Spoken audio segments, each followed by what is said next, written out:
I'm Nick Geraci of Inven Global, and I'm here at the TSM facility with TSM VP of Esports, Dominic Kallas. Dominic will be giving the keynote speech for our 2022 Inven Global Esports Conference, and today I'm here to talk to him a little bit about his role at TSM and his background in esports. So you've been with TSM for a few months now. Like you said, you got that big knock on the door end of 2021, and you mentioned part of your role here is to kind of clean up and shape up certain things that, despite the organization's success, maybe need to be rehabbed a little bit. What have been some of the unique challenges in sort of this timing window in which you joined the organization, and how has that changed your approach to the position you have?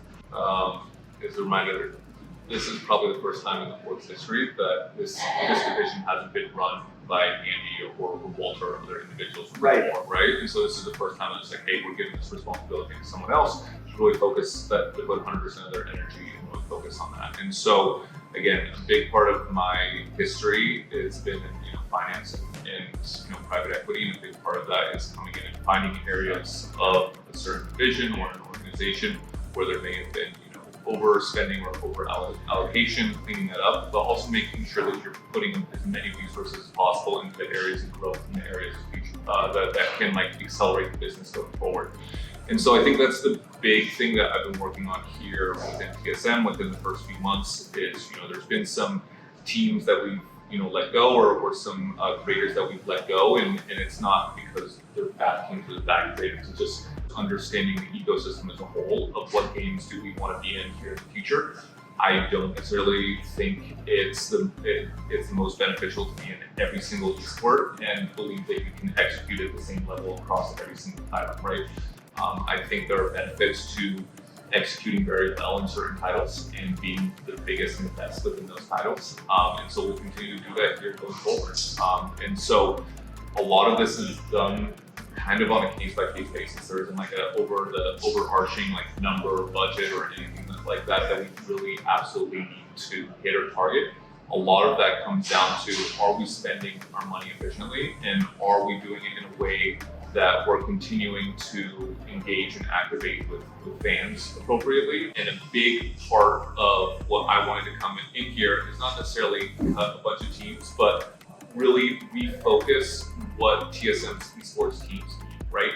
So I really view TSM as basically an aircraft carrier, and it's very hard to turn an aircraft carrier in 19 different directions throughout the year. And I think that's much easier to do if you have sort of a more succinct number of teams. And that doesn't necessarily mean that you even need to cut people. It's a lot of that sometimes is just rebranding how you present some of these teams to the ecosystem, right? So instead of presenting, hey, we just have a chess team or we have just a Super Smash Brothers team, right?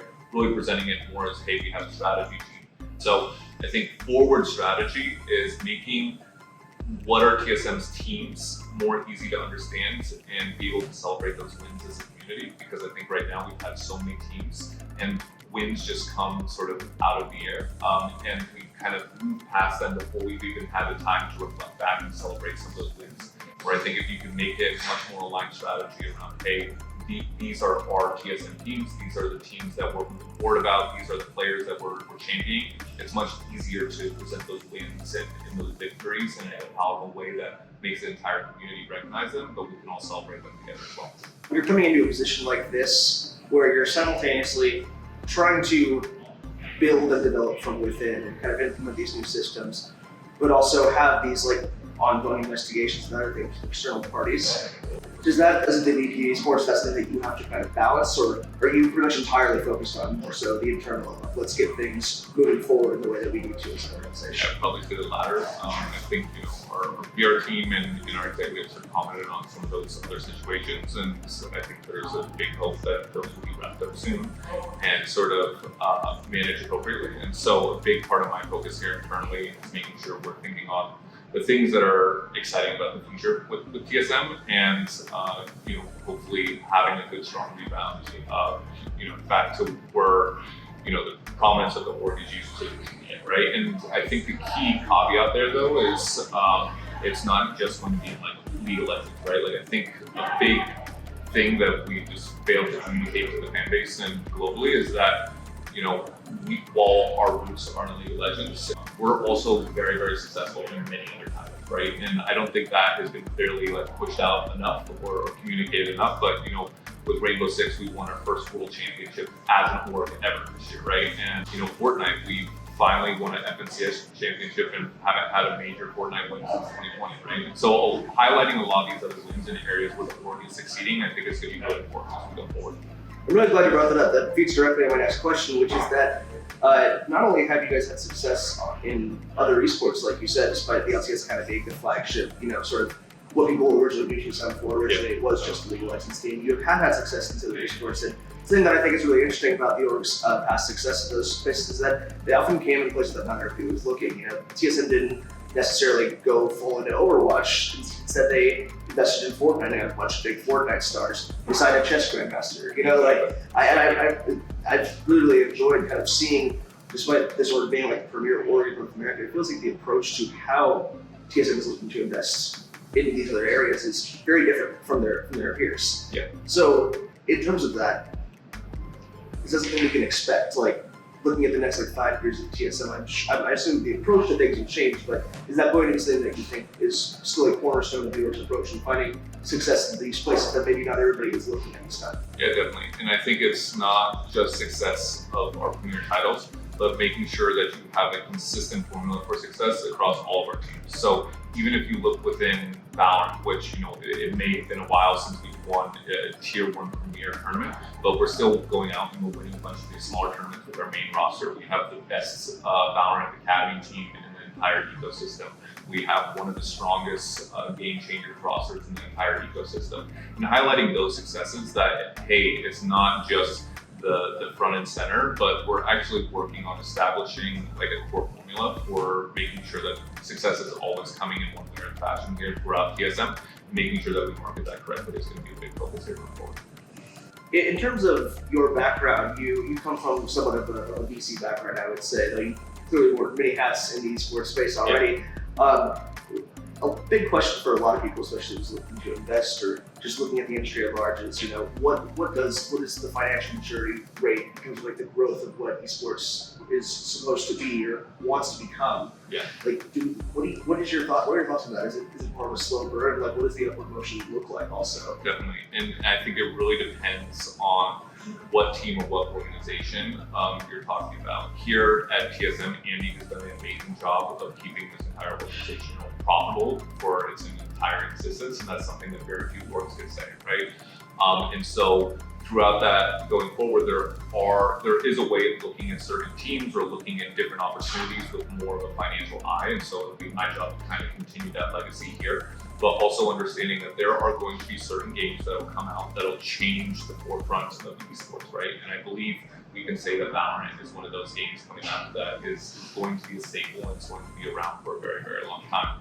And so continuing to look and recognize those opportunities, but also understand when other opportunities come up. There can always be the inclination that, hey, I need to pull the trigger immediately and jump in. But there's also other games where a big part of TSM's success was pulling the trigger early on Fortnite and being able to invest into that ecosystem and the amazing growth that came with that. So it's really a case-by-case basis of understanding when to get in and making sure that if you get in early, that these are good games that you can activate around. But it also means when you find titles that are no longer going to be able to sustain the long-term growth that you were expecting them to have, to be able to exit early on, not just hold on for the game's existence if it's not driving exponential fan growth or driving exponential value for the company. So you'll be doing the keynote speech at IGC 2022, kind of setting the tone for the whole event. What is the one thing that you hope to get across to people in the industry, whether they be, already currently working professionals or young hopefuls maybe at a college looking to start a career in esports? Yeah, it's a great honor to be selected as the keynote individual.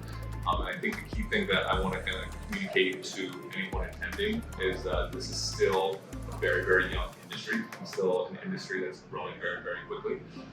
But to make sure that it's also getting to the point where a lot of the bad actors are kind of being slowly siphoned out of the industry, and making sure that we keep a mindful eye of learning from the past, learnings over the past 5 to 10 years of the growth of the esports ecosystem, to maintain that kind of going forward, to make sure that we keep this an industry that people want to continue to invest in, that continue to grow, and to make sure that